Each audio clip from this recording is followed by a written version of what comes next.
My name is Olivia. I'm 42 years old, and after 31 years of marriage, my husband ended everything with one phone call. He laughed and said, "I'm divorcing you and I already sold the house." No warning. No discussion. Just betrayal. But what he didn't know would change everything. Tell me, where are you watching from? And subscribe for more real family drama, quiet revenge, and emotional courage stories.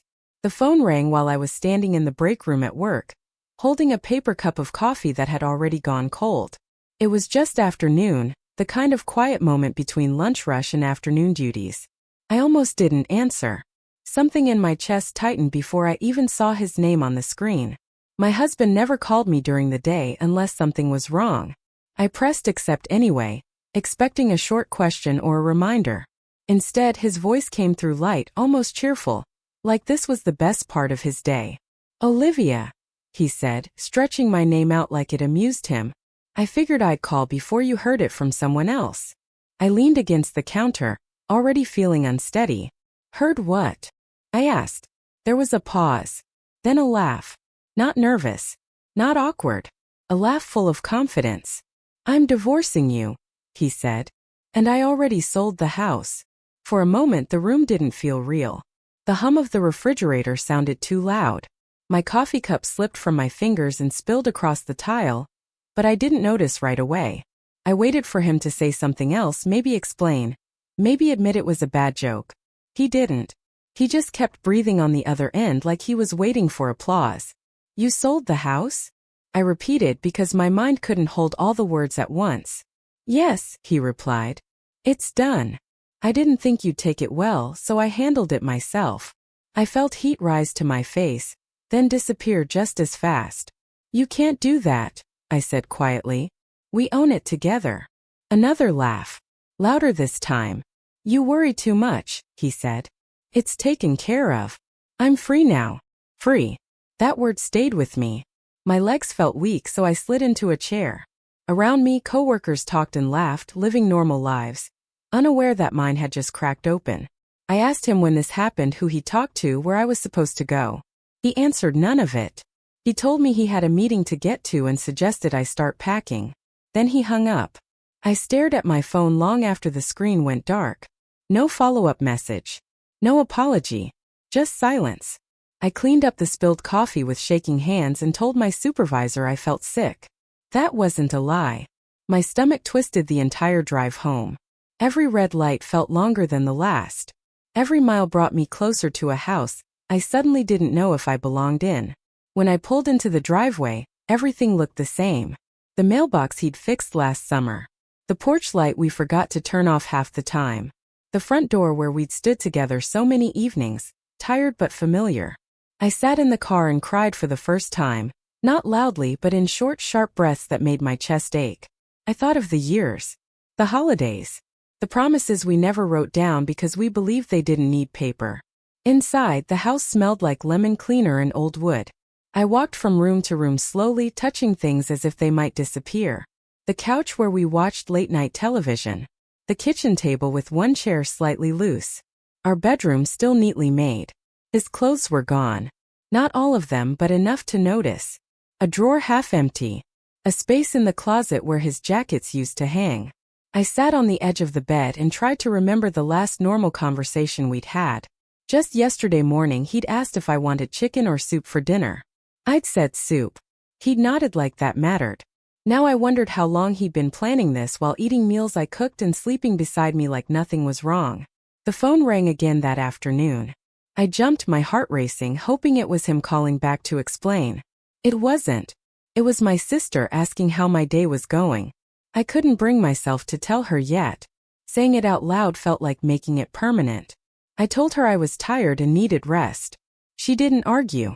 As evening came, fear crept in quietly. What if he was telling the truth?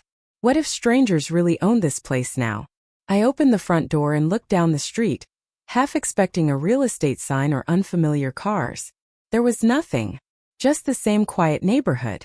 Still, I locked the door that night for the first time in years. I barely slept. Every sound felt louder than it should. I kept replaying his laugh, the ease in his voice, the way he said it like a punchline. By morning, my shock had turned into something heavier. Not anger yet. Confusion. Hurt. A deep sense of being erased from my own life without warning. I didn't know then that the call was only the beginning. But I knew one thing clearly as sunlight crept through the curtains. Whatever he thought he'd finished with that laugh, he was wrong. Morning came without relief. Sunlight crept through the thin gap in the curtains, landing on the wall like nothing in the world had changed. I lay still, staring at the ceiling, listening to the soft ticking of the clock on the dresser. My body felt heavy, as if sleep had glued me to the mattress, but my mind wouldn't rest. His voice from the call echoed again, not loud this time but steady, confident, certain. I finally sat up and swung my feet onto the floor. The carpet felt cold, grounding me for a moment. I told myself to breathe, just get through the morning. That was my only plan. I walked into the kitchen and poured a glass of water because coffee felt too normal for a day like this. As I stood there, I noticed how quiet the house was. No radio playing.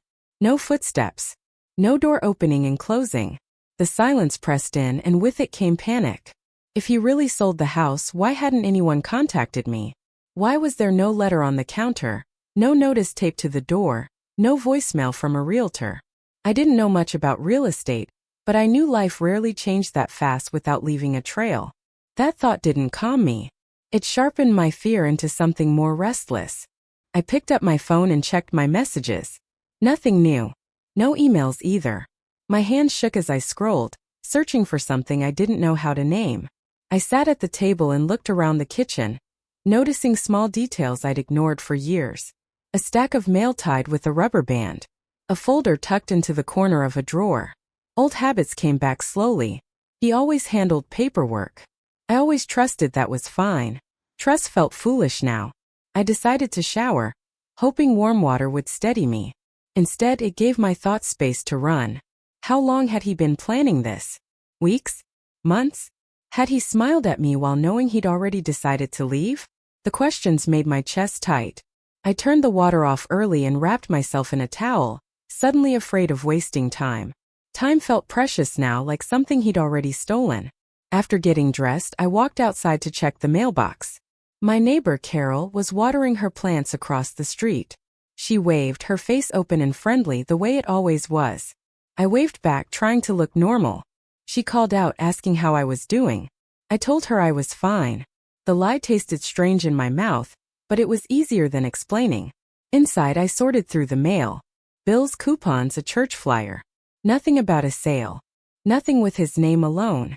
That absence mattered more than anything else. Panic shifted again, turning into confusion. Confusion led to suspicion. I sat down and opened the folder from the drawer.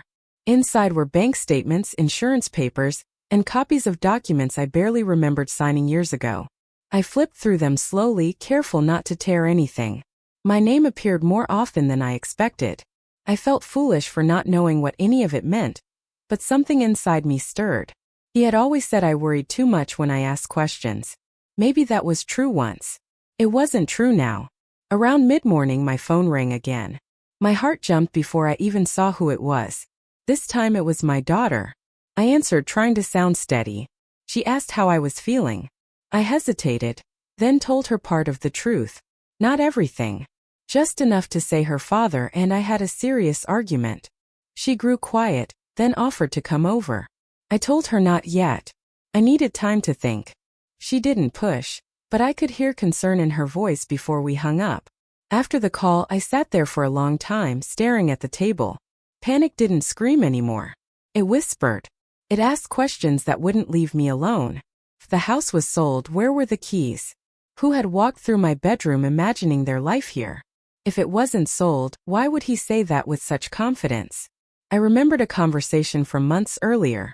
He'd mentioned a realtor friend in passing, said something about market timing.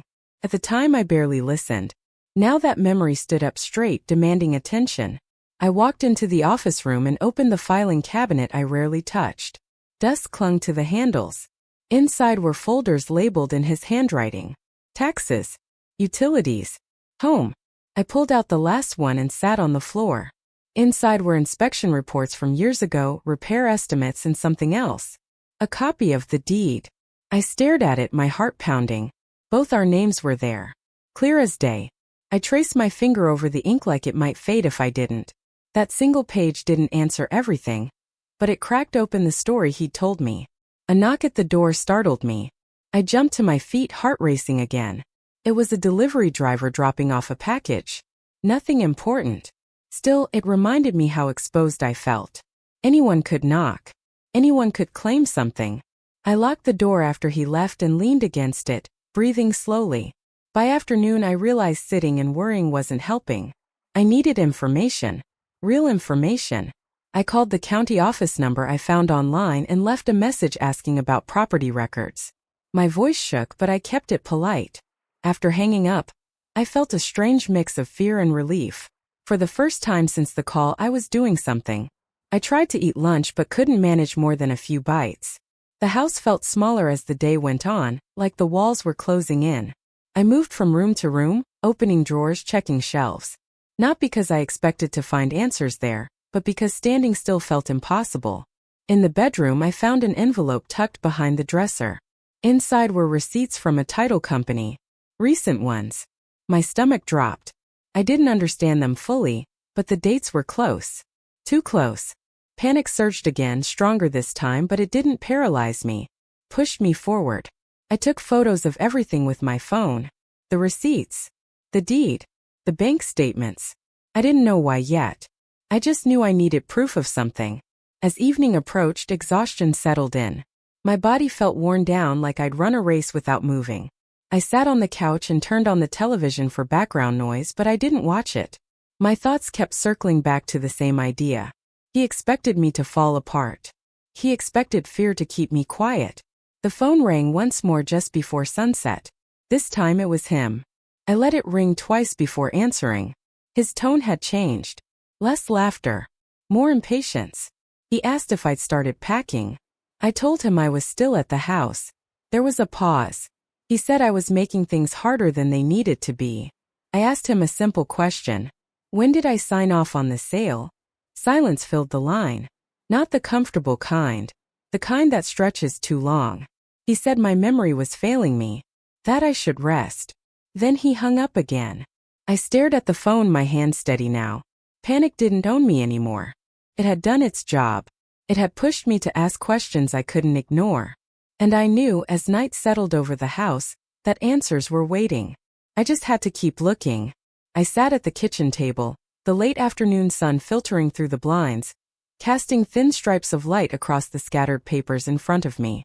Each sheet felt heavier than the last, as if the ink itself held some secret I was only beginning to uncover. The panic of the previous day had softened into a sharp, precise focus.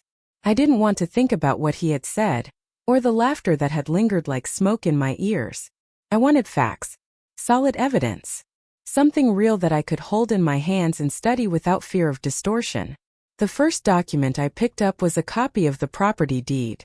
I traced my finger across the signatures, careful not to smudge anything, and my eyes widened. Both our names were there, in crisp black ink. There was no missing signature. There was no loophole. Nothing in the paperwork indicated that the house had legally changed hands. My heart hammered in my chest, a mixture of relief and simmering anger. He had lied. He had counted on my fear to make me believe it was gone, but the truth was staring me right in the face. I leaned back in the chair, running my fingers through my hair. How had I never noticed these documents before? He had always kept them neatly filed away in that drawer he insisted I never touch. A part of me felt foolish for trusting him so blindly all these years. But another part, stronger, more determined, felt a rising tide of resolve. I wasn't going to be fooled. Not now. Next, I pulled out the recent mortgage statements. I flipped through them slowly, noticing the details I had previously ignored. The monthly payments were still current. There were no mentions of a sale. No names of a buyer. Only our information as usual. My stomach twisted. He had spoken with certainty, yet the record said something entirely different. That certainty, I realized, was a weapon. He had wanted me to panic, to feel powerless, to accept the loss without question. And I had almost done just that. I set the statements down and picked up a bundle of emails he had printed and left in the folder. They were mostly between him and his friend, at a local real estate office, discussing hypothetical listings, repair estimates, and potential buyers. There was nothing official, nothing final. He had planned, speculated, and imagined, but he had not completed a sale. My mind raced as I read the words, piecing together the timeline he hadn't wanted me to see. He had been planning to scare me. That had been the goal, not to actually sell the house. A sudden knock at the door made me jump. My hands trembled as I set down the papers and moved toward the entrance. It was just a neighbor delivering a package. I forced a polite smile and thanked her, my mind still racing. When I returned to the table, the document seemed even more alive, almost mocking me with the audacity of his lie. Each piece told a story he thought I would never read, a story he assumed would remain hidden in his carefully constructed narrative. I spread out the papers, comparing dates, signatures, and correspondence. The inconsistencies were glaring. He had mentioned a closing date, a deposit, an agent, details that never appeared in any official record. It was all smoke and mirrors designed to make me doubt myself. And for a brief moment I did doubt myself. But then I remembered the conversations with my daughter, the notes I had kept, the bills and receipts that bore my name alongside his. I had proof, subtle but undeniable, that his story didn't match reality. For the first time in hours I felt the stirrings of empowerment. Panic had served its purpose, but knowledge was what would turn the tide. I made a careful plan. I would catalog every piece of evidence, every statement, every email. Nothing would be left unexamined. I would not let him control the narrative any longer. I had the tools, I just had to use them. I paused and looked around the house. The sunlight had faded slightly, replaced by the warm glow of lamps. Shadows stretched across the walls, reminding me that time was passing. I felt urgency now, not fear but clarity. I couldn't stay here frozen in shock. I had to act, even if that action was simply understanding the documents in front of me. As I went through the papers, I noticed a small envelope I hadn't seen before, tucked behind a stack of older tax documents. Inside were receipts from a title company and copies of notarized forms. My pulse quickened. I opened them carefully, scanning each one. Some were old from years ago, but one was recent, dated just a few weeks before his phone call. It referenced the property, yes, but it was clearly preliminary, merely assessing market value. Nothing had changed hands. Nothing had legally shifted ownership. My hands gripped the edge of the table. My voice shook as I whispered to myself, he can't do this. He can't take it from me. I set the envelope aside and grabbed a notepad, starting to make notes. Each date, each signature, each piece of correspondence was cataloged meticulously. The more I wrote, the more control I felt. His laughter, once so piercing, now felt distant. Each fact I recorded was a small victory over the chaos he had tried to create. My panic was transforming into purpose. Hours passed. I moved from the kitchen to the living room, laying the documents across the coffee table. I made myself tea, sipping it slowly as I examined another set of papers. Old insurance policies, repair contracts, utility bills. Each one bore my name alongside his, proving ownership, responsibility, and presence. He had assumed I would never notice. He had assumed I would cower. He had underestimated me completely. While reviewing the insurance policies, I noticed a clause I had previously ignored. It mentioned rights to sell, transfer, or mortgage the property, always requiring the consent of both parties. My heart raced. Consent. That was the word he had tried to remove from the equation with his laughter, his mock confidence.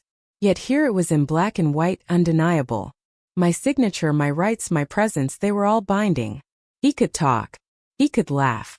But legally he was still tied to me. Still accountable. I heard the faint sound of a car outside and looked up. Another neighbor walking their dog waved. I waved back without thinking, my mind too focused on the stack of evidence before me. Each document seemed to whisper secrets he hadn't anticipated sharing. Each page chipped away at his story, leaving behind only the truth I could hold, examine, and use. I felt a strange combination of anger, relief, and determination. Relief that he hadn't taken the house, and anger that he had tried. Determination that I would not let him try again. As evening fell, I organized the documents into neat piles. Deeds, mortgage statements, emails, insurance papers, and miscellaneous notes. I labeled each pile, making a mental map of the story they told together. A story he hadn't meant for me to read. A story he hadn't counted on me understanding. I realized the first step in reclaiming my life was already in my hands. Knowledge, clarity, and precision, they were my tools now. I went to the bedroom and sat on the edge of the bed, spreading the notepad and a few key documents across my lap. I read aloud quietly to myself, tracing each signature, each date, each clause. I needed to hear the words, to feel them, to make them real in my mind. My voice was unsteady at first, but by the time I reached the final line, it had steadied. Each repetition reinforced the reality. He had lied. He had tried to control me with fear. But the truth, my truth, was intact. Later that night, I made another discovery. Tucked inside a folder labeled Utilities, I found copies of checks I had written for property taxes, maintenance, and insurance premiums. They were dated over the last several months, all cleared, all in my name as well as his. My hands shook as I stacked them carefully. This wasn't just paperwork. It was proof of life, proof of involvement, proof of legitimacy. He couldn't erase it. No amount of laughter or bravado could change the ink on these pages. I realized that understanding the documents was only the first step. Acting on them would be next. But tonight I allowed myself a small victory: clarity. I could see the truth clearly, trace it, measure it, and prepare. His power for now was limited to the phone call he had made. Beyond that, the evidence stood with me. I had control in a way I hadn't felt in years. By the time I finally went to bed, my mind was exhausted but sharp. I felt a strange mixture of fatigue and satisfaction. Every question I had asked, every moment of panic from the day before, had led me here. The documents that had seemed intimidating, confusing, or dull now told a clear story. They told a story of deception, yes, but also a story of resilience. I had not been erased. I had not been silenced. I had not been fooled, at least not anymore. I lay down, carefully placing the notepad on the bedside table. The house was quiet but not empty. The documents sat on the table in the next room. A silent army prepared for whatever came next. I closed my eyes, letting the weight of realization settle in. The truth was mine. The evidence was mine. And for the first time in hours or maybe days, I felt something I hadn't in a long while: control. Tomorrow I would begin planning. But tonight I allowed myself to simply breathe. To acknowledge that the fear and panic had done their work. They had led me to this moment, to these papers, to this clarity. And in that there was power. The documents had told a different story, and that story was only just beginning to unfold. I didn't know exactly what the next step would be, or how he would respond if I acted. But I knew this. The lie he had told me, the laugh, the declaration, the sense of finality, had no power over me anymore. The documents had spoken, and they were on my side. The morning light came slower that day, pale and hesitant, as if the world itself knew that something had shifted. I woke before the alarm, heart still heavy from the previous night. Yet a strange clarity had replaced my earlier panic. The documents on the kitchen table had become my armor, their quiet authority giving me purpose I hadn't felt in months. I knew what had to be done, though the details were still forming in my mind like fragments of a puzzle. I dressed quickly, choosing a simple outfit: jeans and a soft sweater. Practical, unassuming, but with a sense of readiness. I poured coffee, letting the warmth seep into my hands, and studied the papers once more. There they were, the deeds, mortgage statements, emails, receipts, all undeniable. I traced my finger over my signature, the weight of ownership settling like a promise. This was my home. He had tried to convince me otherwise, but reality and law were on my side. The first step was the bank. I called the mortgage officer I had identified the night before. My hands shook slightly as I spoke, but my voice remained calm. I need clarification on a property under my name and my husband's. It's regarding the sale process. The officer's voice was polite but neutral. Can you provide the account number and property address? I recited the details carefully. There was a short pause, then, "Ma'am, according to our records, there is no active sale. Nothing has been transferred." My pulse quickened, not from fear but from anticipation. This was the first crack in his carefully constructed narrative. I hung up and exhaled deeply. I could almost hear the echo of his laugh from the phone, and I imagined how surprised he would be if he knew I had already spoken with the bank. But I couldn't rely on imagination alone. I needed confirmation. I emailed a few other offices, the county clerk, the local title company, and the realtor he'd mentioned. Each response slowly pieced together the reality I had suspected.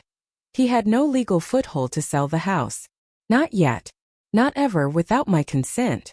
By mid-morning I decided it was time to confront him. Not with anger but with the facts. I called him. The first few rings dragged on endlessly. When he answered, his tone was brisk, clipped, as if expecting me to beg or flounder. "Yes," he said. "I've reviewed the property documents," I said steadily, "and according to both the bank and the county records, no sale has occurred. Your claim that the house is gone is false." A pause. Short. Hesitant. Then a shift I hadn't expected. His voice wavered, though he tried to mask it. I meant, the process is underway," he stammered. I didn't interrupt. I let him stumble over his words. He'd assumed my panic would silence me. He hadn't counted on me reading the documents, verifying the facts, and reclaiming my voice. "I've also contacted the title company," I continued. "They confirmed that nothing has been finalized. Your signatures alone don't make this legal." My tone was firm but controlled. Each word landed like a stone, heavy and undeniable. I could almost hear his confidence cracking. Another pause. This one longer. I imagined him pacing, running his hands through his hair, feeling the grip he thought he had slipping through his fingers. I had read his emails, examined his receipts, pieced together the timeline he had tried to hide. Now, armed with knowledge, I held the leverage. The realization must have hit him, though I couldn't see him. I could hear it in the falter of his speech, the uneven cadence he had never used before. You're saying I can't," he began, trailing off. I let the silence stretch, letting him feel the weight of his own miscalculation. For years he had been in control, confident that I would obey, trust, or ignore. Now the balance had shifted, subtly but unmistakably. His power was fading. I didn't push him further. I simply ended the call, leaving him to digest the truth. I felt a quiet satisfaction. Not triumph but awareness. I was no longer reacting. I was observing, assessing, and preparing. That was a kind of victory in itself. Later that morning I decided to take the next step, gathering more tangible evidence. I drove to the local county office, carrying the folder with my documents. The clerk was kind, efficient, and polite, helping me verify property records. Each official stamp and signature reinforced what I already knew. The house was still mine. I felt a thrill. Not reckless but measured, as I realized how far his arrogance had carried him and how easily it could crumble when faced with truth. Driving home, I passed the real estate office he had mentioned. I parked discreetly and watched for a moment. There was no sign of buyers or final paperwork. It struck me then how theatrical his plan had been, more about intimidation than execution. His confidence had been a performance, a show intended to elicit fear. And now the performance was unraveling, one piece of evidence at a time.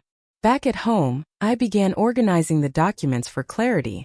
I labeled each stack: deeds, mortgage statements, emails, receipts, communications. I highlighted dates, cross-referenced signatures, and made notes in the margins. Each mark on the page was a small act of defiance, a reaffirmation of reality against his false narrative. I felt a growing sense of empowerment that I hadn't experienced in decades. The afternoon passed in a focused blur. I took short breaks, walking around the house, sipping tea, listening to the distant hum of life outside. Neighbors chatting, children laughing, everything normal and ordinary. Yet everything inside me had shifted. I wasn't just surviving, I was preparing. I had the tools, the knowledge, and the clarity to hold him accountable for his actions or inactions. Later the phone rang again. Hesitant this time, almost cautious. I answered. "Hello," I said, keeping my voice calm, measured. "Olivia, look, I just wanted to check." His usual confidence was gone. It sounded strained, like he had rehearsed this line too many times, and now didn't know how to finish it. I listened quietly, letting the pause stretch. I could hear the tension, the falter. For the first time he sounded uncertain. "I've confirmed the property records," I said softly. "The house has not been sold. You were wrong." I let the words linger. No anger. No accusation. Just fact. Truth. The weight of certainty. I could feel the tremor in his breathing through the phone. A long silence followed. I imagined him pacing, glancing at papers he had stacked but never read, realizing for the first time that his assumptions were fragile. His arrogance had blinded him. My calm and preparation had shown him the cracks. He stammered. He hadn't expected confrontation with someone who was informed, composed, and prepared. He had expected panic, tears, hesitation. Instead, he found a quiet force ready to reclaim what he had tried to take. I stayed silent, letting the reality sink in. The day was slowly tilting, the scales balancing for the first time in years. I hung up, feeling the release of a small but significant victory. Confidence, I realized, was a fragile thing when built on deception. Mine had been shaken in the beginning, but now it was steady. His, once so absolute, had begun to crumble. As evening drew near, I reviewed my notes one final time. The facts were clear, the timeline indisputable, and the evidence irrefutable. I had built a fortress of truth around myself. He might still try to manipulate, to intimidate, to pretend, but the foundation he had relied on, my fear, was gone. I had reclaimed the power he had assumed was his. I made myself a simple dinner, feeling the weight of the day settle into my muscles. Each movement was deliberate, controlled, purposeful. I didn't need to celebrate. I didn't need to boast. I simply existed in the knowledge that I had shifted the dynamic, that his confidence had met reality and begun to falter. Night fell and I prepared for rest. I organized the documents neatly on the dining table, ready for tomorrow's next steps. I looked around the house, feeling it different than before, not just because of the papers, but because of my awareness. The house wasn't just walls and furniture. It was evidence, history, and my life. His laughter had once threatened to erase it. Now it could not. Before sleep, I thought about the conversation with the bank, the clerk at the county office, and the quiet victories of small discoveries. Each interaction, each confirmation had chipped away at his perceived control. By the time I finally closed my eyes, I understood fully. The day his confidence began to crumble had arrived. It wasn't a loud, dramatic moment. It was quiet, meticulous, and powerful. And I had been at the center of it all. The sun rose softly the next morning, spilling a gentle light over the familiar walls that had been both a sanctuary and a battleground. I stood at the window holding a cup of tea, watching the neighborhood slowly come alive. The street hummed with the ordinary sounds of life. Kids riding bicycles, the soft murmur of neighbors greeting one another, the distant bark of a dog. And yet, inside me there was a quiet storm. I had won battles with facts and documents, but the emotional ties to the house, the memories, the laughter, the long evenings spent in its rooms, were heavier than any paperwork. Today I decided I would let go. But I would not let go of myself. I walked through each room slowly, deliberately, almost ceremoniously.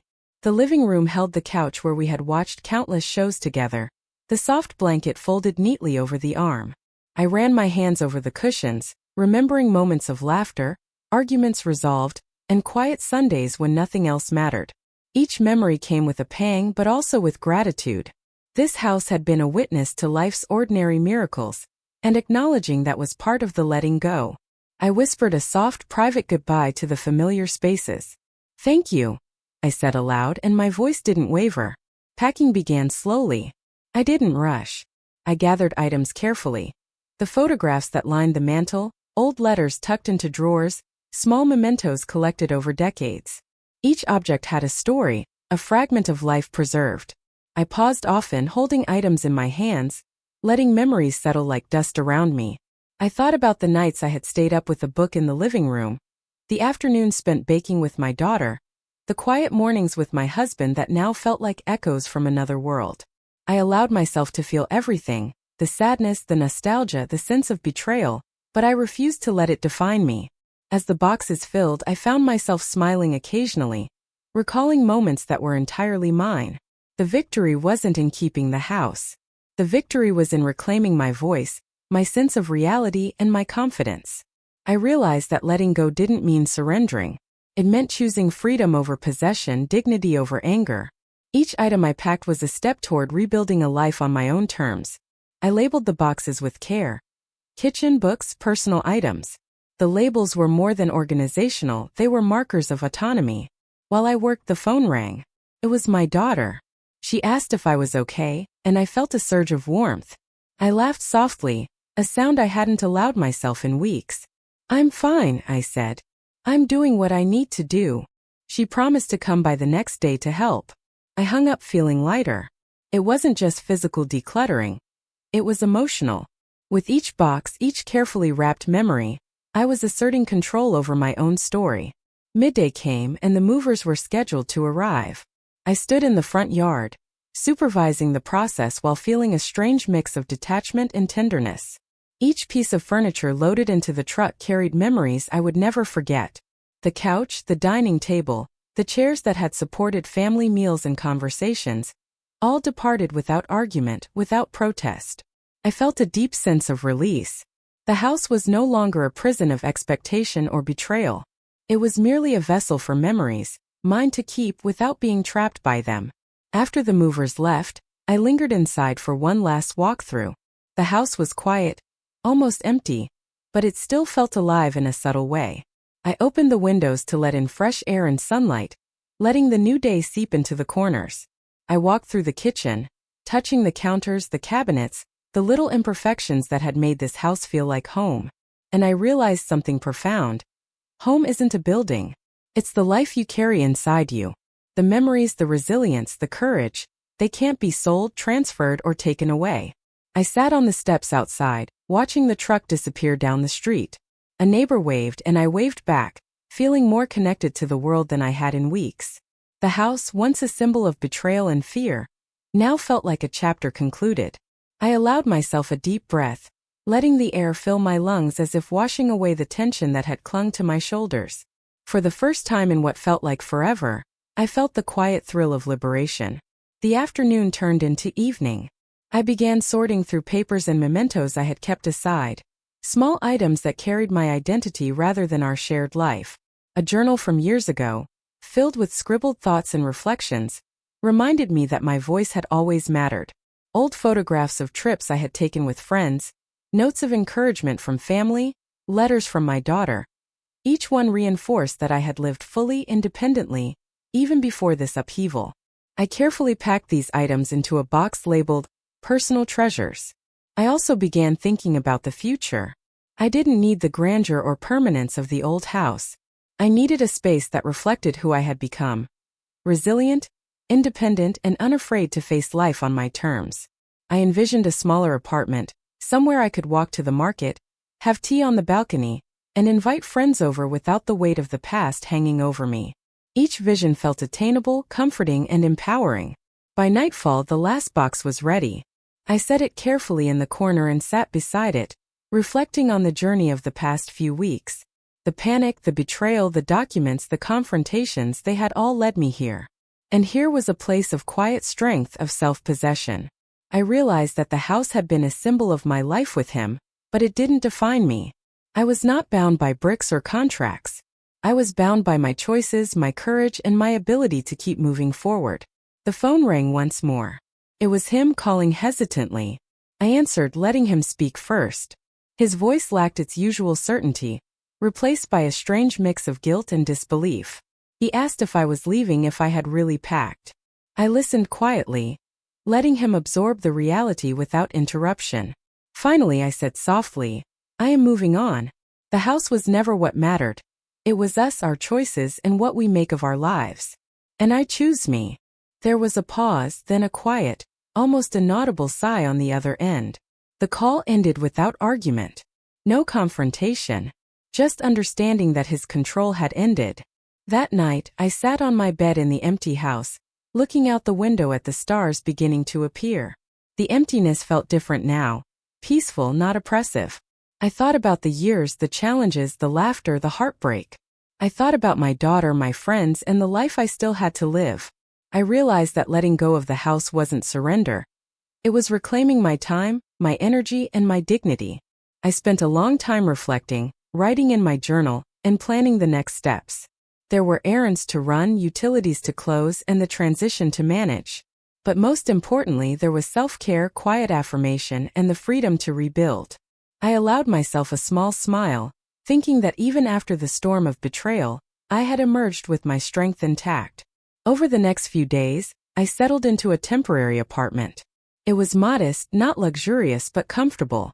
Each item I unpacked felt intentional, a reflection of my choices rather than shared compromises. I arranged my personal treasures carefully, hung photographs, and opened windows to let in sunlight. The space felt alive, welcoming, and distinctly mine. I realized that home was no longer defined by ownership or past claims. It was defined by presence, intention, and the life I actively created. One evening my daughter visited. She hugged me tightly and whispered how proud she was of me. Her words carried a weight far greater than any house ever could. We sat together drinking tea, sharing stories, laughing at small, silly memories. I realized that family, relationships, and inner strength were more enduring than walls or land. My resilience had become my foundation, more solid than any deed or contract. I also began reconnecting with friends I had drifted away from over the years. Afternoon walks, shared meals, and long conversations reminded me that support and companionship were not contingent on property or possessions. They were choices, nurtured and maintained with care. These connections, I understood, were as important as bricks and mortar ever were, and far more lasting. As the weeks passed, I found myself at peace with the idea of letting go. The house had been a chapter, and now that chapter was complete. My past was not erased. It was remembered, honored, and acknowledged. But it no longer dictated my present or future. I could carry the lessons learned, the strength earned, and the clarity gained into a life defined by freedom and choice.